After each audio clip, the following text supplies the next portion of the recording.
नमस्कार. मी वैद्य आतुर घोगरे.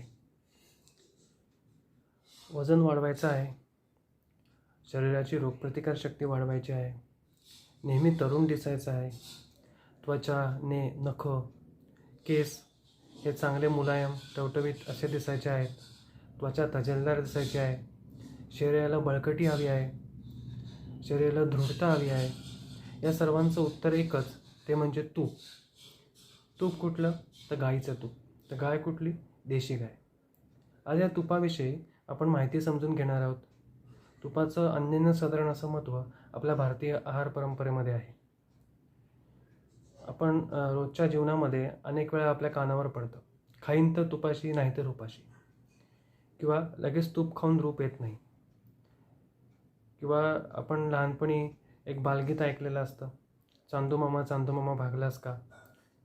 शेवटच्या त्याच्या ओळीमध्ये तुपात पडली माशी, चांदू मामा राहिला उपाशी. म्हणजे जेवणामध्ये तूप नाही तर जेवण नाही. एवढ्या या तुपाचं महत्त्व आपल्या भारतीय आहार परंपरेमध्ये सांगितलेलं आहे. जेवणाची सुरुवात ही तुपानेच होते. तुपाबरोबर पोळी लावून जेवणाची सुरुवात करायची आपली प्रथा आहे.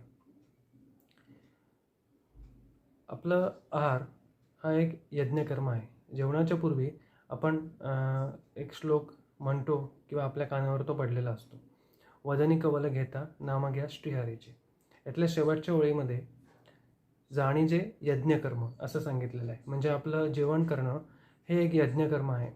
आणि यज्ञामध्ये तुपाची आहुती दिल्याने, आपलं आहारामध्ये तुपाची आहुती दिल्याने आपल्या शरीरातला जो जठराग्नी आहे तो अधिक प्रज्वलित होतो आणि तो अन्नाचं पचन करतो.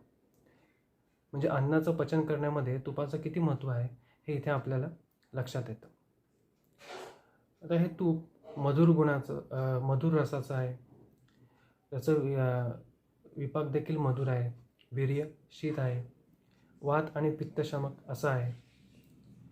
शक्यतो काय असतं, आपण जे मधुर गोड पदार्थ खातो हे सर्व पचाला जड असतात आणि भरपूर ताकद देणारे देखील असतात.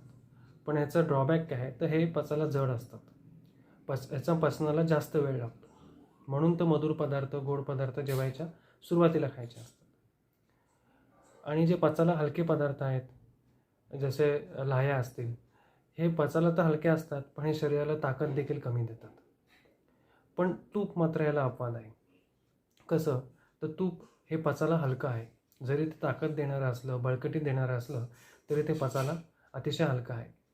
आपलं आहार खाल्ल्यानंतर त्याचं पचन होण्यासाठी जी ताकद लागते त्याला पचनशक्ती म्हणतात.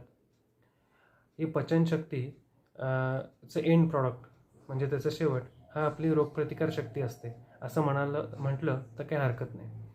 तूप काय करतं? तूप पचनशक्ती देखील वाढवतं आणि आपली रोगप्रतिकार शक्ती देखील वाढवतं. आता हे तूप खूप उपयोगाचं आहे, शरीरासाठी हितकारक आहे. या तुपाचं आपण भरपूर आपल्याला माहिती घ्यायची आहे. तर या तुपाविषयी आपण माहिती हळूहळू पुढच्या भागामध्ये आता समजून घेऊयात. धन्यवाद.